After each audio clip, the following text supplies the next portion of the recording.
What happens to the Chinese economy? Will China implement its own round of quantitative easing?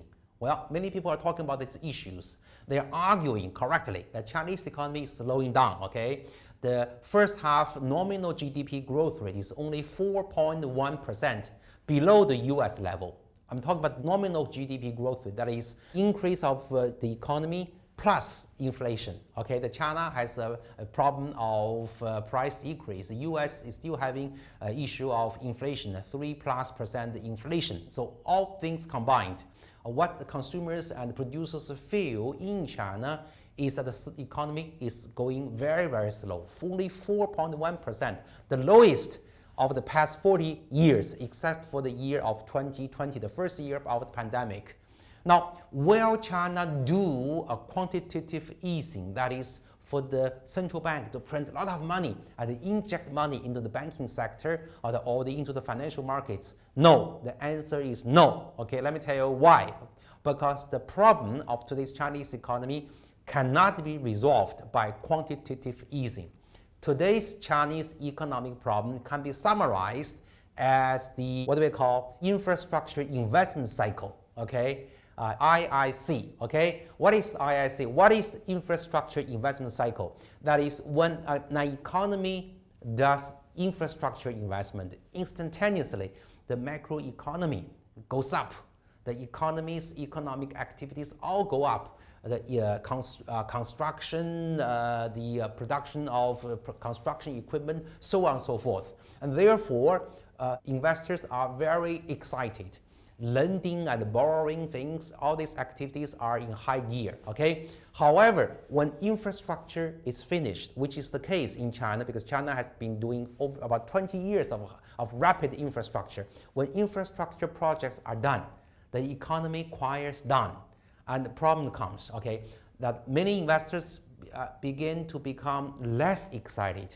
Many of them are not willing to roll over the debt borrowed by the infrastructure investors. In the Chinese case, these are local governments, okay? So therefore, local governments are now facing the pressure of paying back those relatively short maturity debt, a debt with short maturity, okay? And therefore, they are squeezed. They have a cash flow problem. Meanwhile, they return their money to the banking sector. So Chinese commercial banks are flooded with cash. Lots of cash in the hands of local governments. I tell you, every day wouldn't pass for me without getting 3 to 5 telephone calls, all from commercial banks. They all mean, okay, hello, do you need the cash? Do you need the money? Do you need the loan? We can provide you with a loan with only 2% of interest rates, okay? So I got lots of phone calls from commercial banks. This is the situation in China. Commercial banks have a lot of cash, not knowing where to invest. Meanwhile, local governments and other investors are trying very hard to return money to the commercial banks and other lenders, okay? So this is a problem. This is a problem to the Chinese economy. The solution is not to pump cash into the banking sector, no use. The solution is for the central government to issue sovereign debt. In the US, you call treasury bond, long-term bond backed by the credibility of the central government. And then use this long-term bond, okay, to replace or to swap out local government debt. And then local governments will have a breathing room in their fiscal affairs. They would not rush to pay back debt. They can spend as normally as they want. They will stop squeezing the payroll of their local employees, and they will pay back construction contractors, so on and so forth.